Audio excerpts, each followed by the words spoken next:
Mic check. Tis Friday. I am a couple of hours out from the Gold Coast, Queensland, Australia. Got the driving sunnies on. Stayed in Ballina last night, one of my favourite little spots on the east coast of Australia. It's a little hippie, it's sort of like it's just a cool town, like a old school Byron Bay, bit of a hippie vibe, modern hippie vibes, I guess you'd call it. Just a cool little community, nice people, good restaurants, good food. I had a feed at the pub last night. There's this really cool like Mediterranean takeaway there, and I went to go there and it said 7:30. I was so keen for it. I got there at 7 and they're like, oh, we're already closed. So I ended up going to the pub and had a vegetable curry there, which was actually scrumptious. And then after that I just got some groceries and went to the showground there and slept the night in the showground. You're allowed to camp there. I took my swag, which is a Aussie, what do we call that? It's an Aussie tent, small single person tent, originally designed for bushmen. I think they put them on the back of their horses. So it's like a little roll out tent, giant bivvy bag you'd call it, I guess. But it was good. I just felt restless. It started raining a bit, which is fine. I was sort of under a tree and I was just getting sprinkled on. It was actually quite nice, and then it got heavier, so I had to move my setup, and I ended up sleeping in the back of the car, which I should have just done. Pulled the mattress out of my swag and put that in the back of the car and slept in there, and it was so good. Just a lot comfier. I got to sleep. Still a bit tossy and turning, so a little bit fatigued today. My body's still in recovery mode from just training, and a little bit of just fighting off a sickness at the moment. So I guess a lot of my energy is going into fighting that off and recovering and purging a bit. Felt just so heavy running this morning, like super lethargic and just fatigued. But I'm sort of just a lot more aware of my body and that at the moment, so I don't beat myself up about it. Just allow it and be like, okay, next couple of days will be a bit relaxed. The mind's gonna probably gonna take a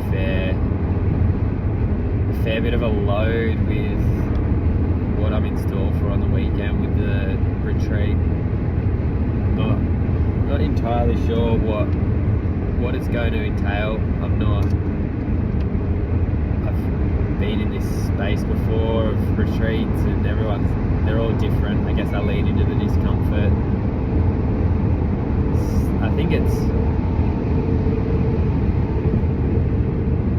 I think I'm okay. I feel okay with it. Still a little nervous because you don't know what's going to come up. I don't know the intensity of it. I don't know how deep it's going to go. I'm not sure what's going to come up. Uncertainty is just part of life, you know, and just being confident with itself. I think just being fatigued.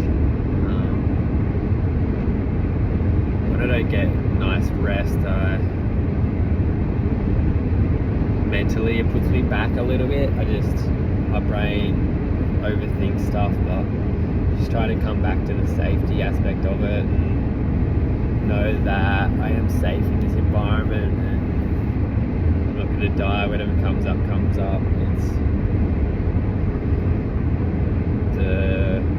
what my mind and body is ready for will be revealed, you know. So yeah, very spontaneous. I thought about doing this retreat, and my thought process was just like to have a bit of a break. Last year worked fairly hard with the personal development aspects of life, and was sort of tapering it back a bit this year, just focusing a bit more energy into other areas of life and trying to grow those a bit. But yeah, just a really good opportunity came up, and with the ticket and accommodation and that, so I was like, I just can't say no. I thought about flying, but I've actually just driven up a 7-hour drive from my house to split it into 2 days, and it's been nice actually just having the time to cruise on up, like a little adventure that I've been on. I just finished listening to one of Nick Bear's podcasts, episode 27 I think it was, which just randomly popped up on my Spotify, because I was listening to the latest one, which is in the hundreds, and then that randomly Spotify just spat that one out, but very relevant to myself. And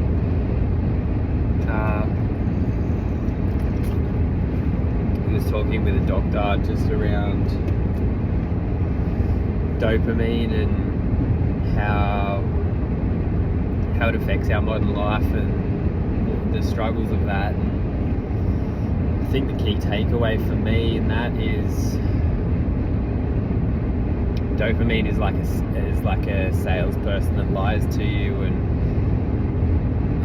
whenever I listen to podcasts, I put a lot of pressure on myself to try and remember the whole thing, but each time I listen I just try and take away a few little pieces. And for me, I'm a visual person, so Nick was talking about the 10-year celebration of his business and treating himself and he bought himself a Corvette. It was about a 6-month wait for it, and just the excitement for receiving that vehicle and the lead up to it, and that waiting period. And then when it arrived, he was like, I just don't even want this thing, like it's not me, it doesn't represent me as a person. And it's I love hearing that from people who are quite successful within business and people that operate in that world and like quite financially driven, but the material world does not bring them the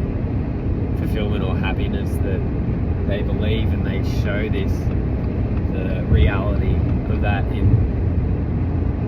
they show the reality of that to people. And it's very easy from the outside looking in to be like, these people are successful and they get so much fulfillment out of all these things that they have in their world, and like material objects, but it's great for them to show the truth of what they go through, and I really respect people who do that.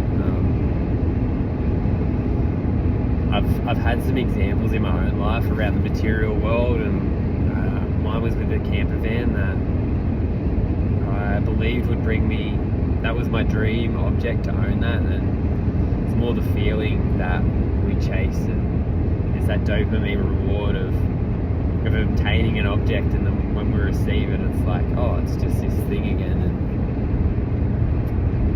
we move on to the next thing, and it's just this never-ending cycle of the brain. And I can relate heavily to it, because although I'm aware of it, it's still, I'm not taking direct action to counter what's going on within myself. And it's a challenge that a lot of us face, and that's something for me is technology. Like it really challenges me, that my relationship with it, I enjoy it and it serves a purpose, but it's that continual like dopamine hit of checking my phone, and it's trying to have that balance of like switching off from it. I don't think it's, for me, I'm like an on or off person, and it's trying to integrate that into my world of having this time where it's like, yes, I do use it for my content, my brand, and what I'm doing with my life, and showcasing and sharing that and building a community, but then also having the time where I can fully disconnect from that and be present. Meditation is a great practice for the mind, and it's something that I've put a lot of time into, but it's still, yeah, for me, it still challenges me, my relationship with technology, and I think it's being conscious and intentional with it. And it's the same as gratitude, and really just feeling into it and being fully present with what we are trying to achieve, trying to consciously invite more of what we want into our world on like a energetic and spiritual level. For me, inviting more gratitude would in turn give me appreciation for all that I have. I've opened this discussion with my girlfriend around our relationship and how it's something that I just dreamt of having in my world, and now that I'm in it, it's my brain is just moving on to the next thing. So it's like not being fully in it and acknowledging what it is that I have. And sorry, I'm not articulating this very well, but being fully present and absorbing the depth and gratitude for that, and how amazing it is, and how lucky I am to have that and to really hold on to it. And I think like being quite a visual person myself, and having I learn visually by seeing and doing, and having that disconnect physically between us and that separation, it's harder for me to fully appreciate what's not in front of me. And I think that's, for me, is the work. It's not about I as an individual and how I interact. I can't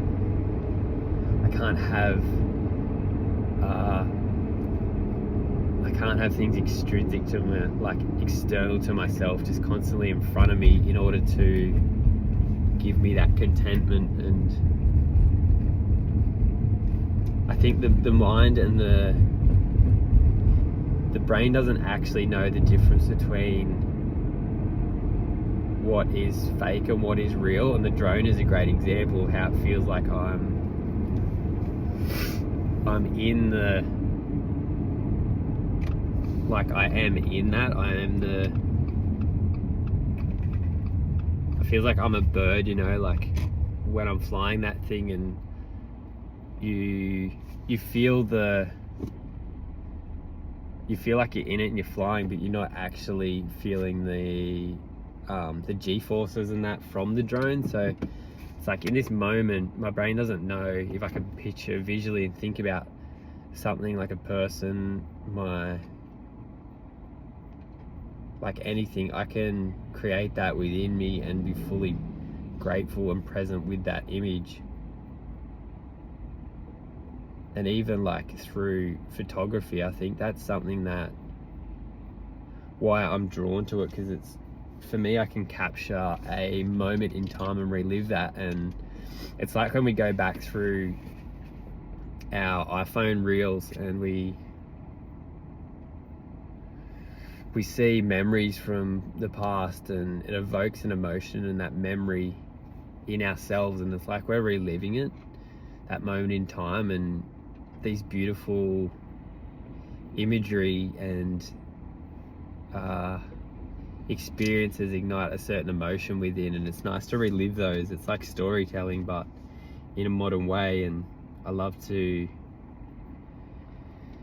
capture human emotion, and I think it's beautiful, and we're so blessed that we have this technology to be able to capture this in time. And yeah, I think my takeaway for today is to just really spend time in reflection, allow myself to not live in the future, inviting more joy into my world. The people around me are bringing that as well as myself. I've just pulled up at the giant prawn, which is a object in Ballina. It's hilarious that there's a giant prawn here. I'm going to get a photo with it, make some sort of stupid video. Happy Friday, world.